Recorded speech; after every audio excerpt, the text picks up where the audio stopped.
네, 행복한 안식일입니다. 네, 오늘도 출타가 많은데 오늘은 청팀 100팀 중에 우리 청팀이 승리를 하셨네요.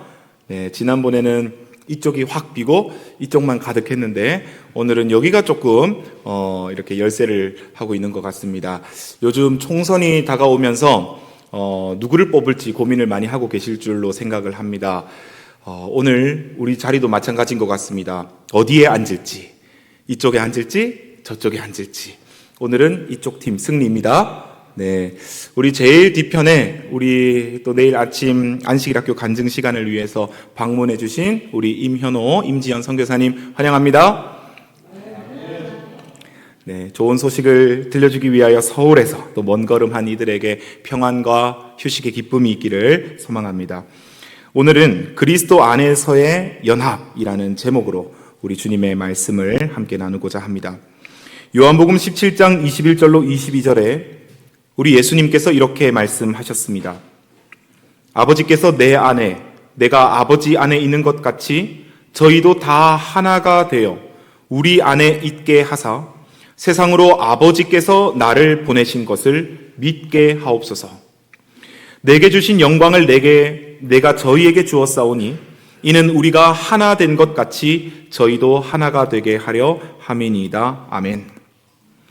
이 말씀만 읽어도 우리 하나님께서는 무엇으로 영광을 받으시는 분이신가? 바로 우리의 하나됨, 우리의 연합, 하나님과 사람 사이의 연합, 사람과 사람 사이의 연합을 통해서 하나님께서는 영광 받으신다고 말씀하고 있는 것입니다. 구약 성경에도 연합에 관한 귀한 말씀이 나와 있는 구절이 있습니다.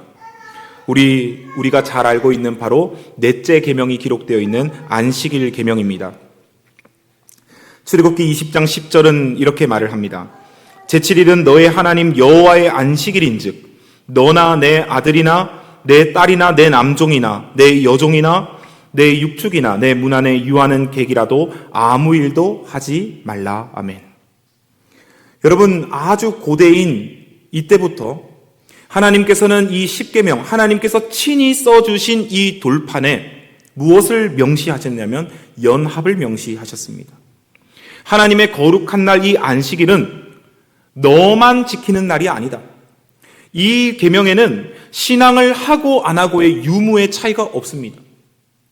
그 사람이 신앙을 하든 안 하든 모두가 함께 안식일을 보낼 수 있도록 하라고 말을 하고 있는 것입니다.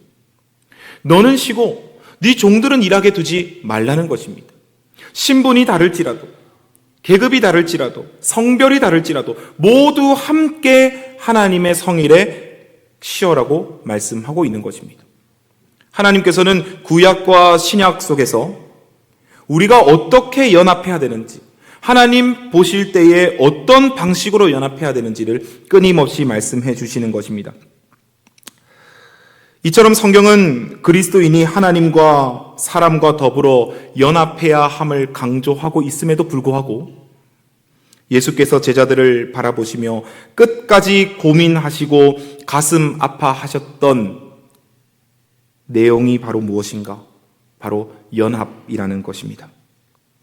그만큼 이 연합이라는 것은 참으로 쉽지 않다는 것을 말씀하고 있는 것이죠. 예수님의 제자들이 3년 반의 공생애를 예수님 곁을 따라다니며 배웠습니다. 그럼에도 불구하고 예수님께서 돌아가시기 직전까지 그들이 나눴던 대화와 주제는 무엇이냐면 누가 높냐는 것이었습니다. 누가 높은가? 그때 예수께서 보여주셨던 모습이 있습니다. 바로 최후의 만찬 때 우리가 잘 알다시피 무릎을 꿇으시고 수건을 허리에 동이시고 제자들의 발을 씻겨주시는 모습이었습니다. 여러분, 그 같은 자리에 12명의 제자들, 3년 반을 쫓아다닌 제자들이 있었지만 단 한 사람도 일어나서 먼저 허리를 숙이고 제자들의 발을 만지며 발을 씻겨주는 사람이 아무도 없었습니다. 왜냐하면 발을 씻겨주는 행위는 그 당시에 종이 하는 행위이기 때문입니다.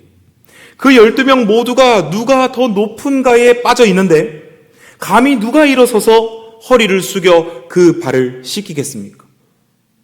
그때에 예수님께서는 허리를 굽히시고 그들의 발을 씻겨 주심으로 우리 서로가 연합하기 위하여 우리가 각자가 어떤 모습을 취해야 하는지 분명하게 삶으로 보여주셨다는 것입니다. 오늘 이 시간 이 자리에 모인 저와 여러분은 예수님의 재림을 기다리는 사람들입니다. 천국을 기다리는 사람들입니다.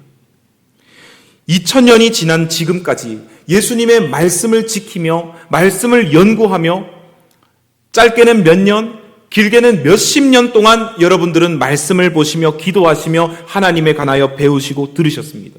그러나 어쩌면 우리도 제자들의 모습과 같이 여전히 우리가 모여있는 이 장소에서 허리를 숙이고 남들의 발을 씻길 만한 종의 자세, 연합의 기본의 자세를 과연 우리는 가지고 있는지 생각해 보아야 할 것입니다.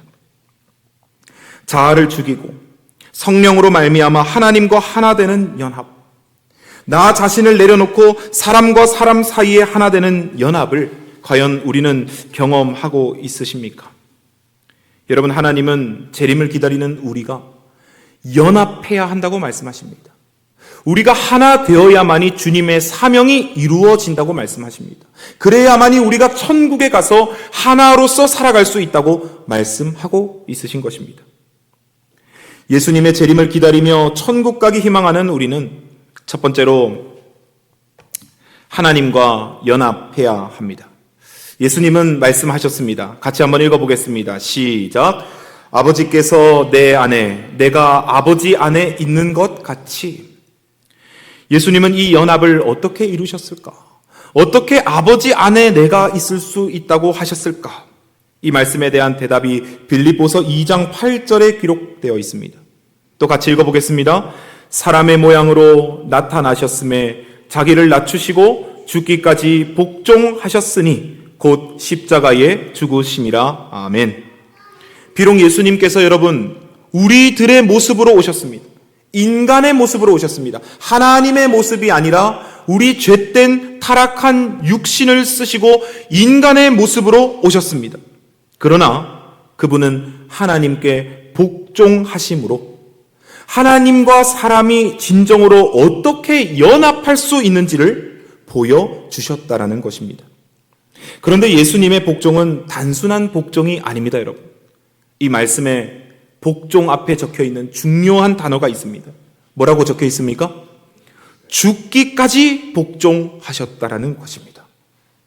죽기까지 복종한다는 것은 누구만 가능한가? 진정으로 이 탕자의 마음처럼 빚진 자의 심령을 가지지 않는 이상은 죽기까지 복종하는 것이 불가능한 것입니다. 나를 위해서 목숨을 구해준 사람, 나를 진정으로 사랑해서 나를 위해주는 사람을 떠올릴 때에 드는 마음이 빚진 자의 심령인 것입니다. 철 좀 들어라, 철 좀 들어라 합니다. 철이 들기 전에는 부모를 많이 괴롭힙니다. 그런데 어느 날 이 아들과 딸이 철이 들고 나면 그동안 부모가 나에게 해줬던 그 깊은 사랑과 나를 기다렸던 그 깊은 인내와 은혜를 생각하며 부모님만 모시며 사는 효자 효녀들이 생기기 마련입니다.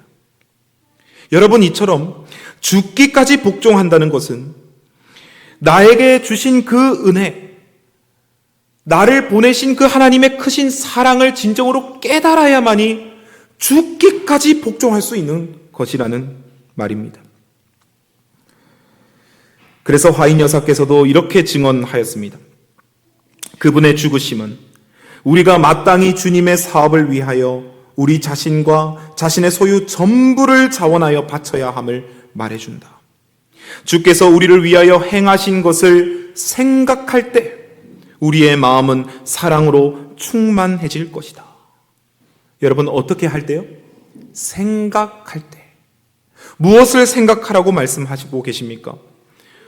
우리를 위하여 주께서 행하신 것을 생각할 때. 빚진 자의 심령으로 여러분, 예배에 참석했을 때만 우리가 주님의 말씀을 묵상하고 생각하는 것이 아니라 날마다의 삶 속에서 예수님을 생각하고 묵상할 때 우리의 마음속에 죽기까지 복종할 수 있는 믿음이 생길 것입니다. 그러므로 우리는 날마다 하나님께 간구해야겠지요. 하나님, 예수 그리스도께서 나를 위해 십자가에 달려 죽으심을 묵상하게 하시고 깨닫게 하시고 그 가치를 이해하게 도와주시옵소서. 머리로만 이해하는 것이 아니라 가슴으로, 삶으로 나를 위해 대신 죽으신 예수 그리스도를 이해하게 도와주시옵소서.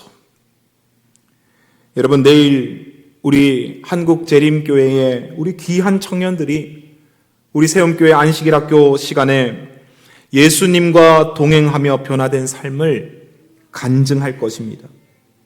저 뒤에 와 있는 저 선교사 청년들이 여러분 그렇다고 특별한 청년들이 아닙니다. 막 불의 혀가 막 돌아다니면서 다니는 그런 청년들이 아니라는 것입니다. 우리와 같이 직장을 다니고 우리와 같이 대학을 다니고 우리와 같이 살아가는 그런 밥 먹고 사는 사람들입니다. 그런데 왜 그 청년들에게는 그토록 감사할 제목이 많고 예수님과 동행한다는 그 확신과 믿음이 있고 간증거리들이 가득한 것일까? 아마 날마다 살아계신 예수님과 동행하기 위해, 인격적으로 예수님과 만나기 위해 애쓰고 있기 때문이라고 저는 생각합니다.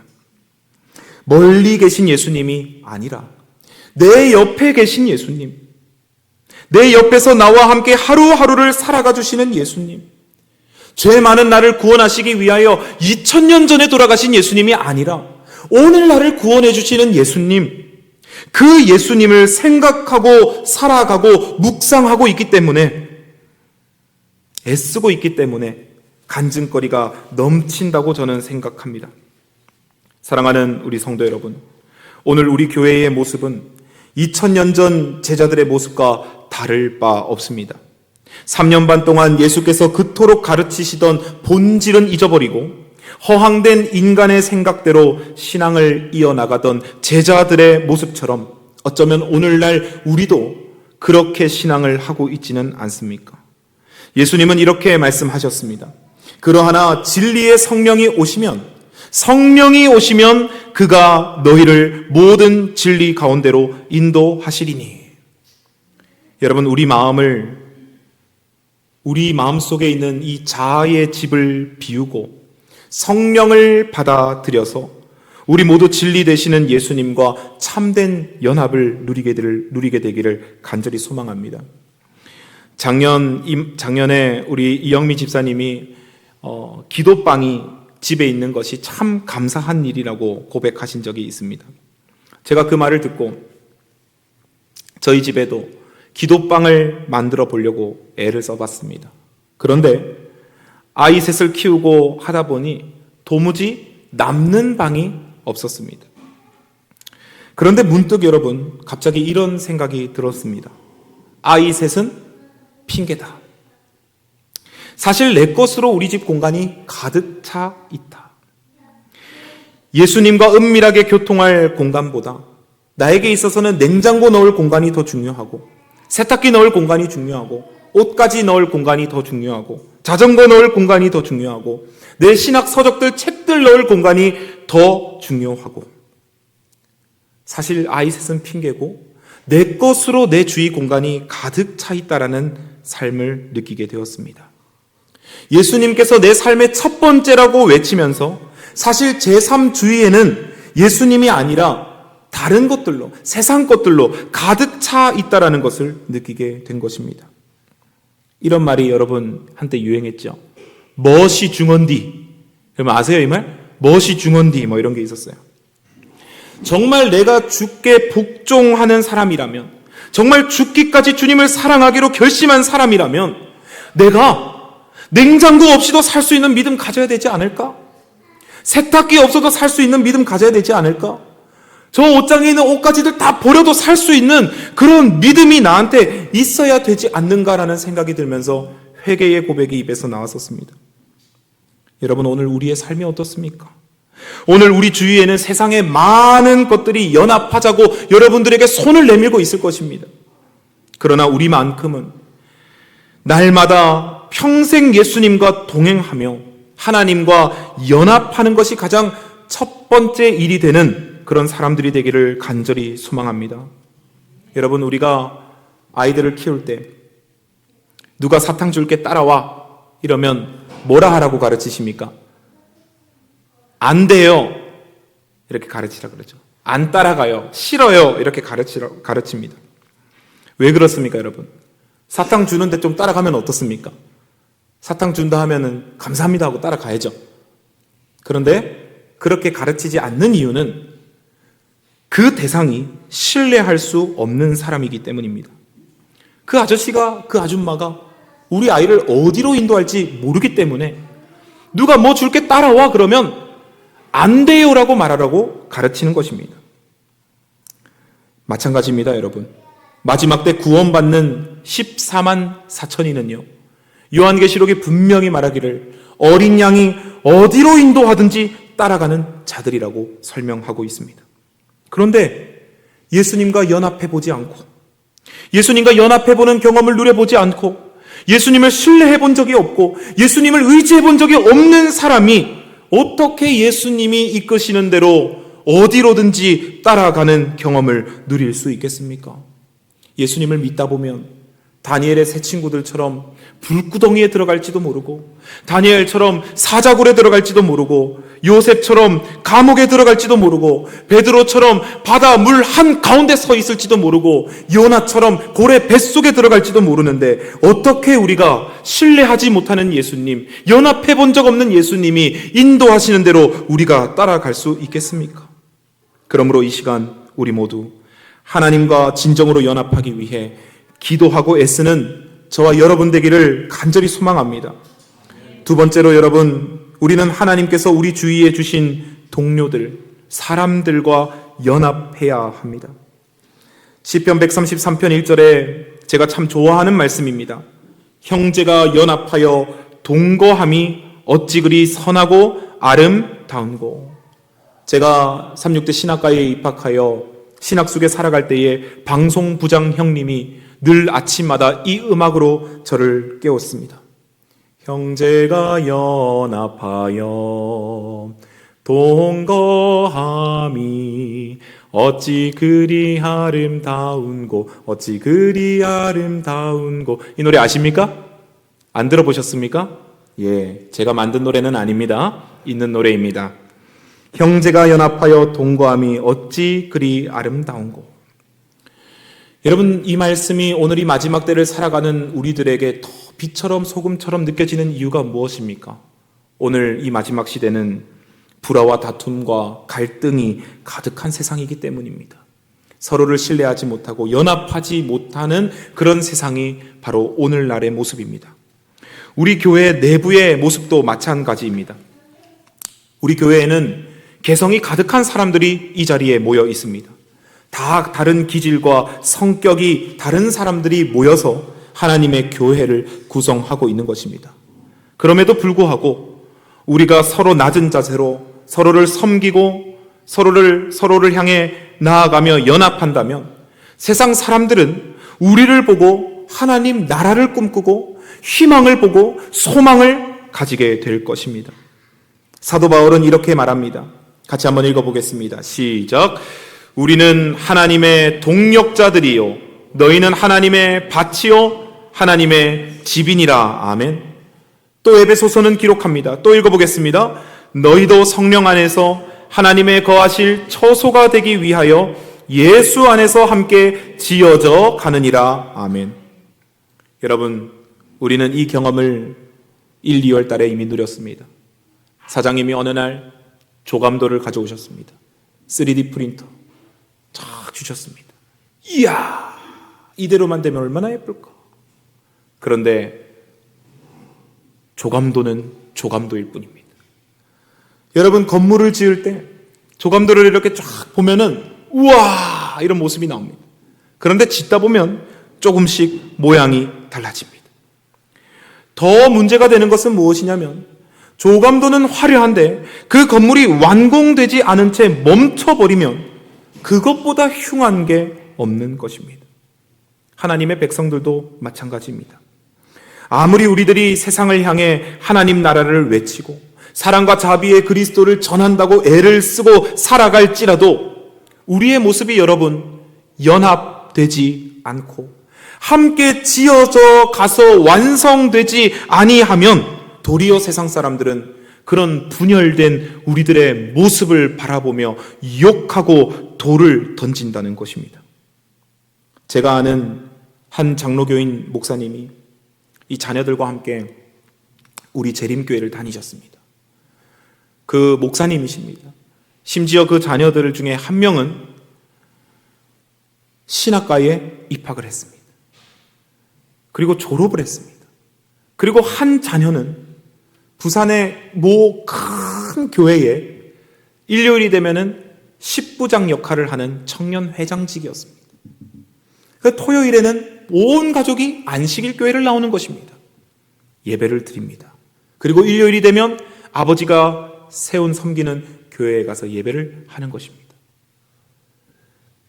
그런데 그분이 우리 교회를 계속 다니면서 진리에 감동하고 말씀을 배우기 위해 아직까지 자신의 생업인 이 일요일 목회직을 버리지 못하고 우리 교회를 출석하는 동안 그 교회가 새롭게 건축을 하게 되었습니다.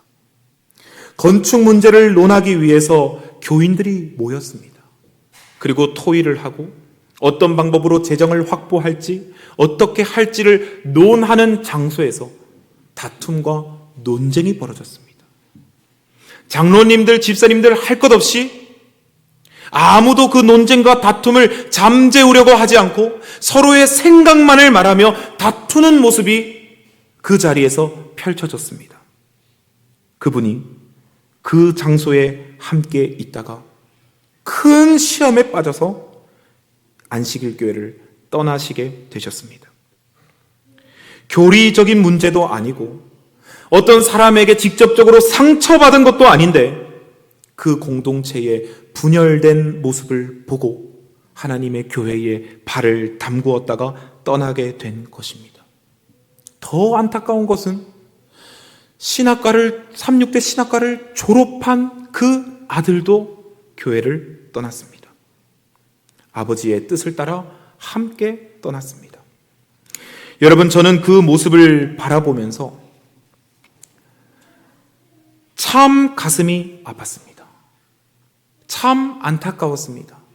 저는 그 아버지는 누군지 모릅니다. 그런데 참 마음이 아팠습니다.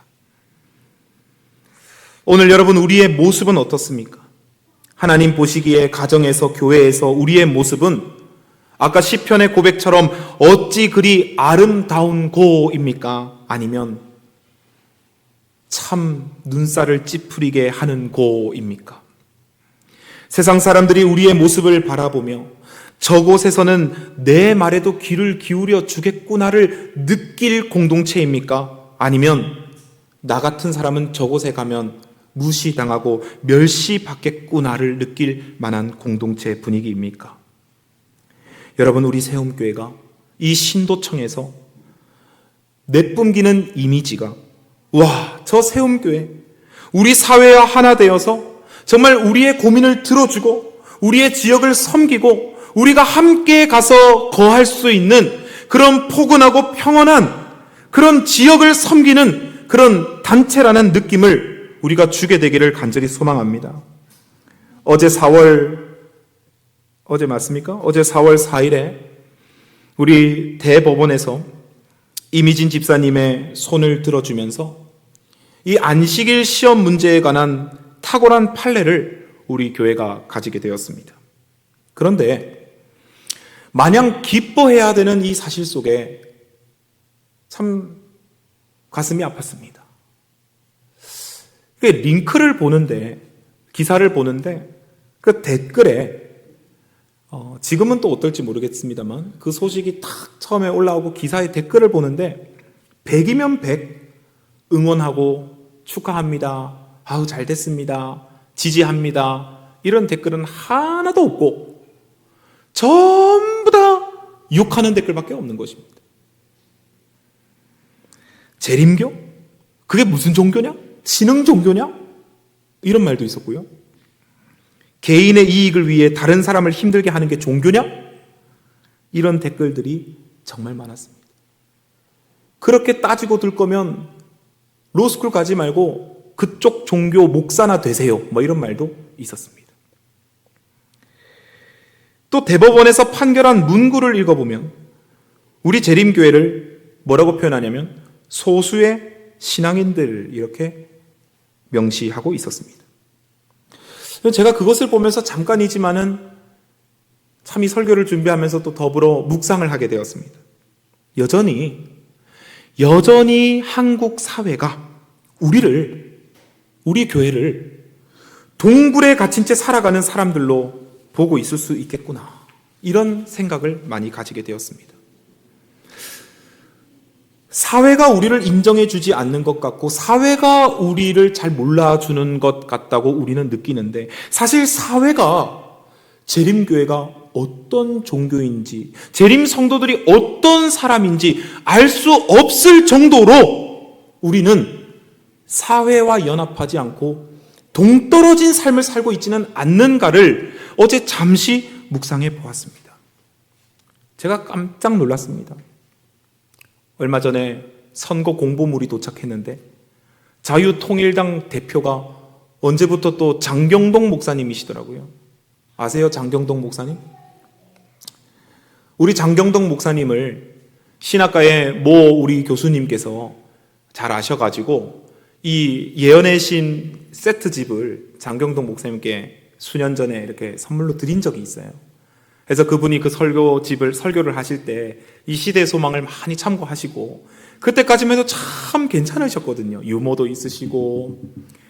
그런데 갑자기 어느 날부터 이 장이동의 그 사랑의 교회인가요? 사랑제일교회 그 전강원 목사님하고 붙어 다니시더니 이분이 갑자기 왜 저러실까? 이런 생각이 많이 들었었습니다. 그런데 이 선거 공보물을 보니까 이제는 아예 자유통일당 당 대표가 되셔가지고 정치에 뛰어드신 모습을 여러분 제가 보게 되었습니다.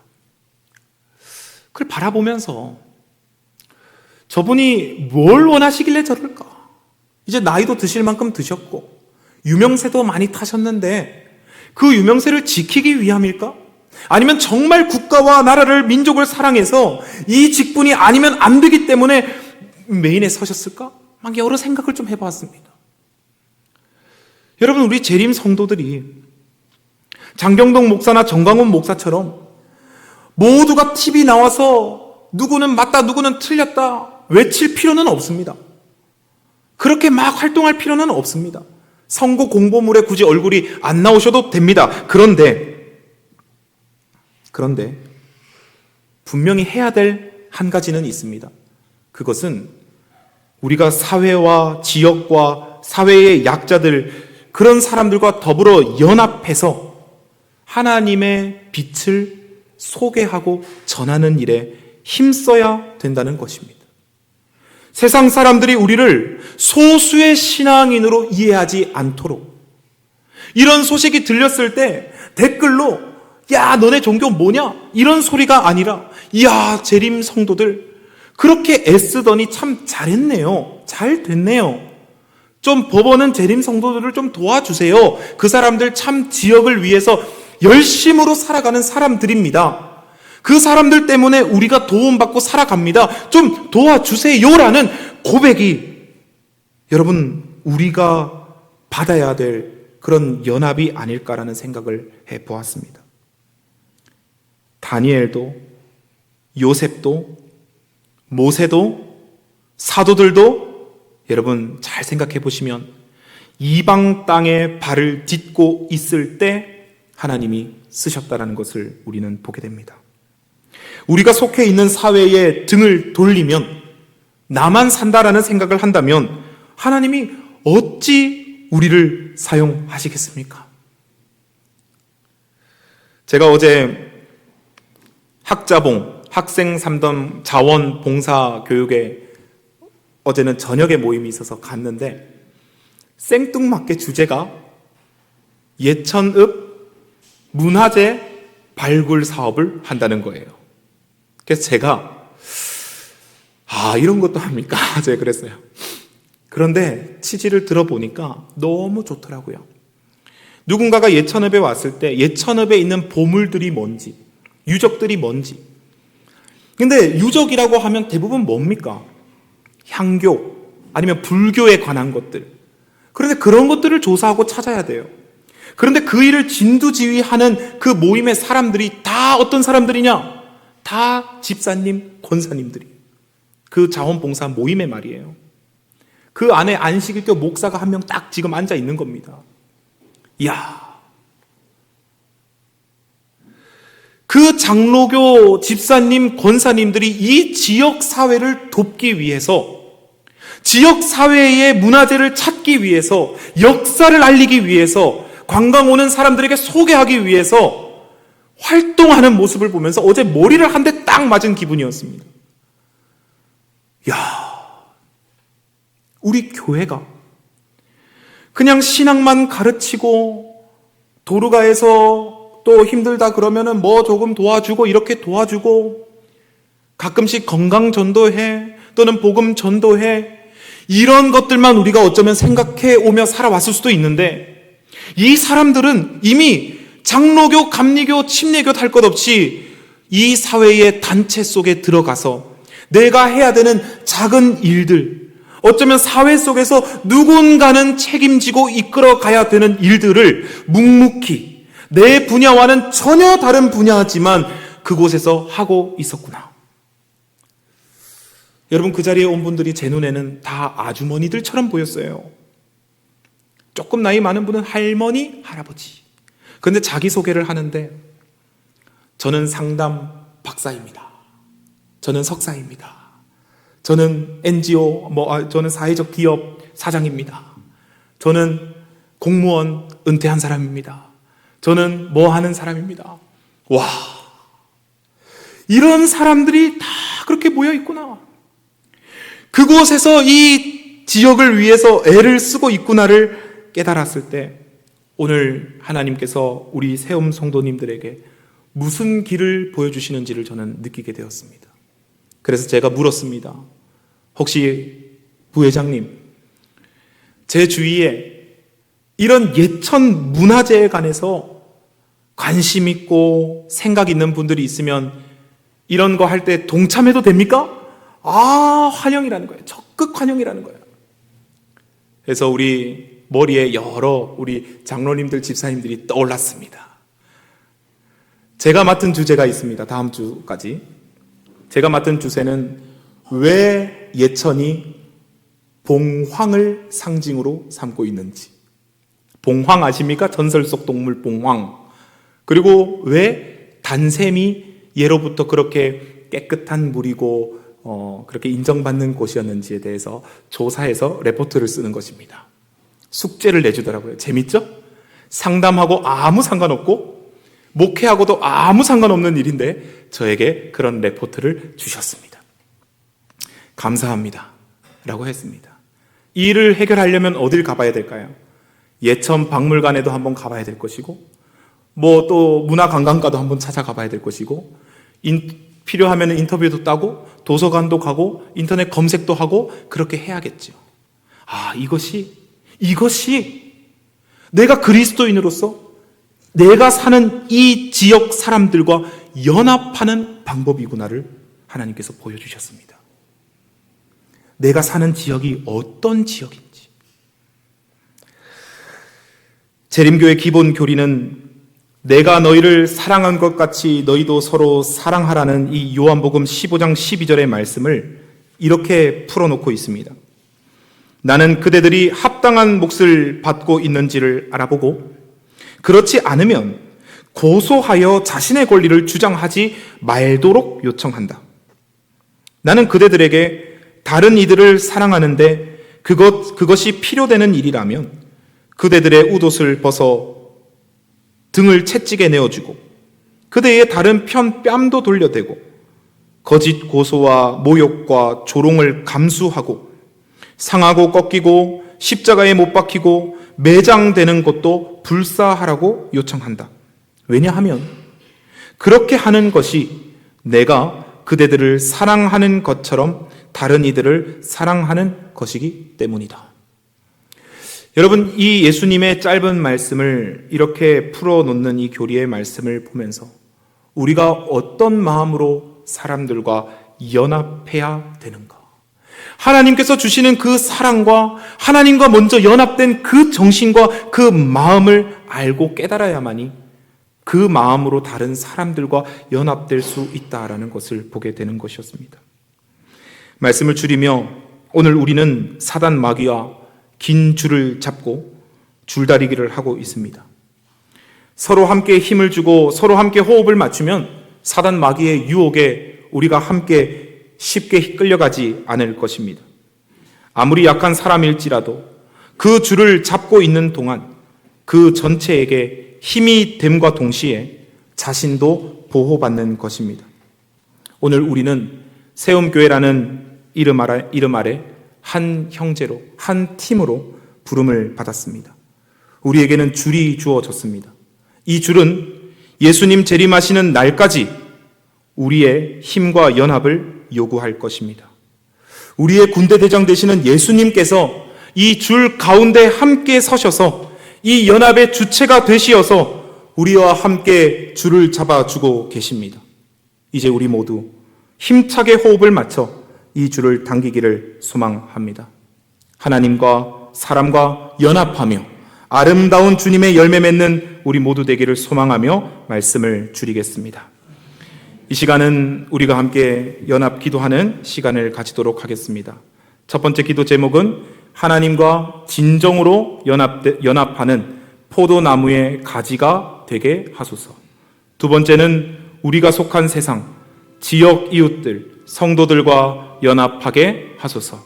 세 번째는 고집 가득한 자아를 버리고 섬김의 본이 되신 예수 그리스도를 따르게 하소서.